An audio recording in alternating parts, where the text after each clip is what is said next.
telephone line from the Electric Light Orchestra.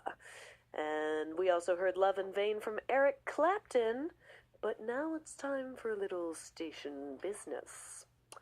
Reinvent the Wheel is proud to be an underwriter of KSKQ. Located in Merlin, Oregon, Reinvent the Wheel specializes in classic Mercedes parts, repairs, and restorations, and in particular, diesel models from the 70s and 80s. They service customers all over the world from right here in Southwest Oregon. For more information, their website is dieselmercedes.com or call 541-952-BENZ. KSKQ thanks Reinvent the Wheel and listeners like you for supporting community radio. Okay, here's a little bit of a public service announcement. The Community Volunteer Network, RSVP, provides a variety of opportunities for retired and senior populations age 55 and over to participate fully in the life of their community through significant volunteer service, for example, service with animals, children, cultural, thrift store, transportation, veterans, etc. For more information, call 541-857-7780 or visit www.retirement.org/CVN. Fantastic. Well, with that station business wrapped up, it is time to get our guest on the line. And we're very excited to have Emily Scialom, so let's see if we've got her here and get her nice and adjusted. Can you hear us, Emily?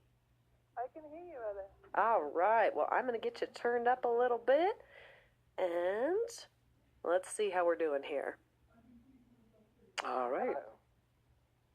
Can you hear me now? I can. Thank you so much for calling in. Thank you for having me. Do you realize this is my debut interview in America? Oh, that's so exciting. Yay. Congratulations. I've been treating myself silly today.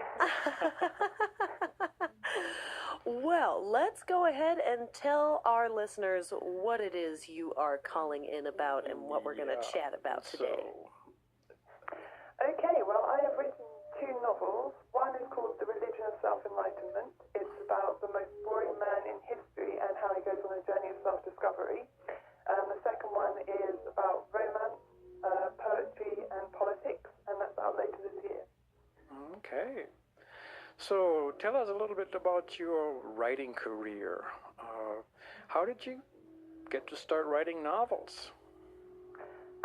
It came out of songwriting, actually. I was in bands, and I decided I needed a bigger platform to express myself. I actually began as a poet. I was nationally published at the tender age of 8, and then I was internationally published at 17 and again at 18. And then I had a musical interlude, as you're pretty much used to in your station, and then came out with 2.5 books so far. Wow. Oh. So this has been somewhat of a more recent coming back to getting back into your writing. Well, I've spent 8 years writing my first novel, and my second novel I speeded it up a bit, and that took me about 2.5, 3 years, and now I'm almost finished with my third one. Oh. Well, Congratulations. what inspired you for these novels?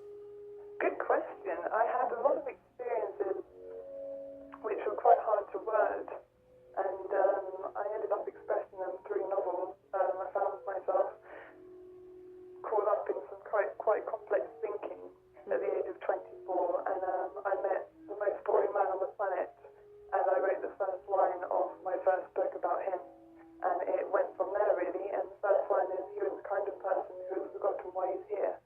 And I found myself wondering why someone would forget why they are here, and what they would find if they asked themselves the difficult questions that we all tend to both avoid and embrace, depending on your personality. Wow. And so then what kind of became the process of really trying to express this and share this with everyone? 16-hour days, 6 months in a row of writing about God and philosophy, and stringing it together with a storyline which hopefully will be relatable. I think the main character is an everyman, and thus far the reviews have been fantastic, and I'm hoping that there'll be more sales in America as a result of the publicity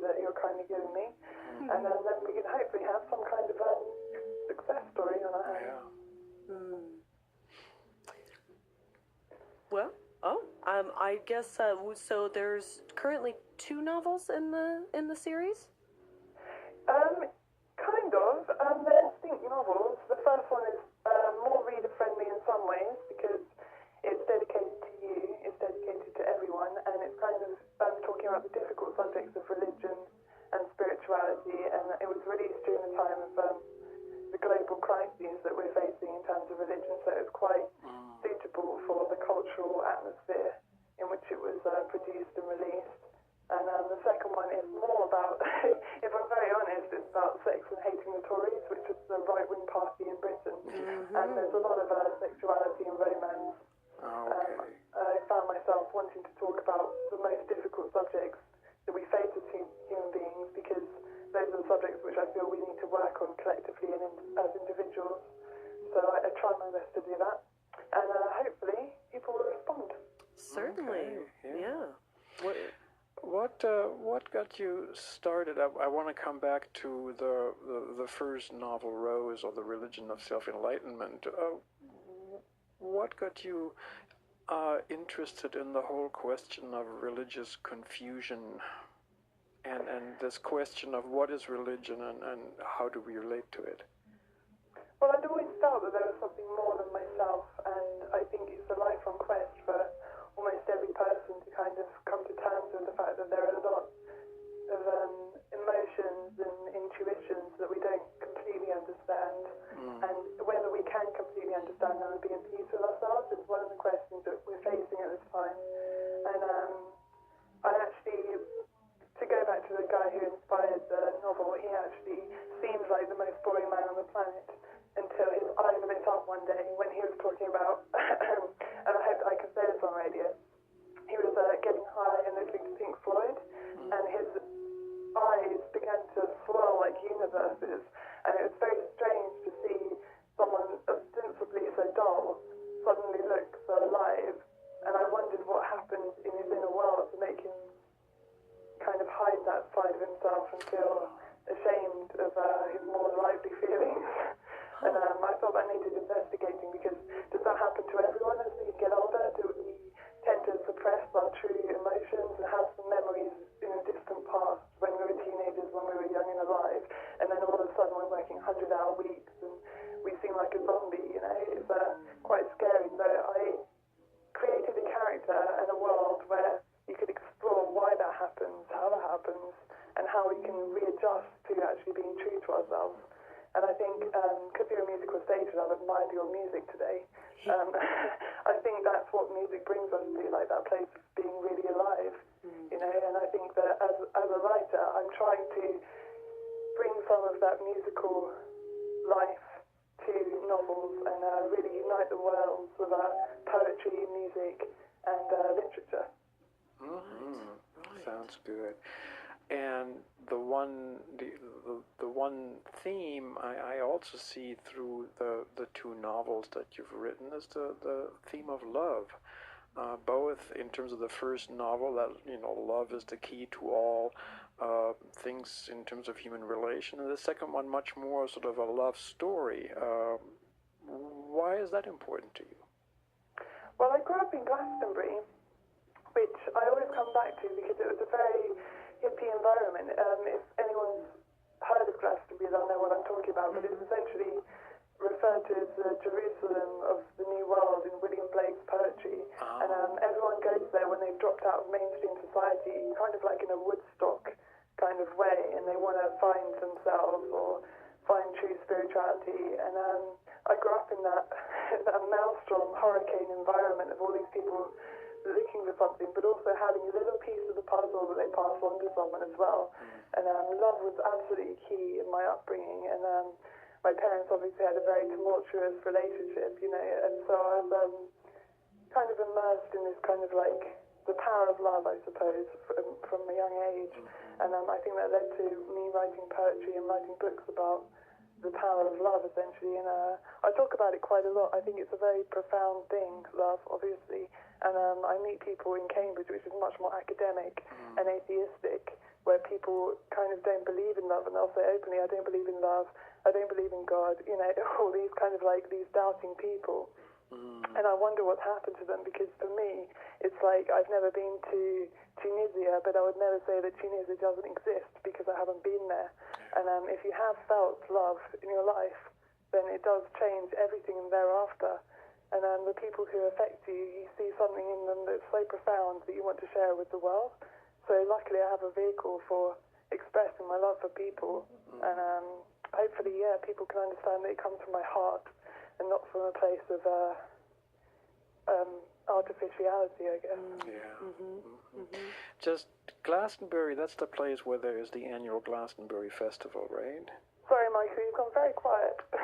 Is Glastonbury the place where there's the annual Glastonbury Festival? Is that? It certainly is. Okay. Yeah, I work there every year.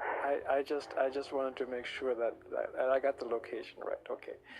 All right. So are you mostly hoping that this is going to spark conversations, or what is your goal for your readers once they process this information? Well, it's a personal connection with every reader. That's what I've found so far. I mean, we're all on this journey. I haven't ever put novels out there before, and I haven't ever excited so much reaction in people. Like, people have got tattoos about me, they've got songs about me. I've had a rock star write a song about me, which is amazing.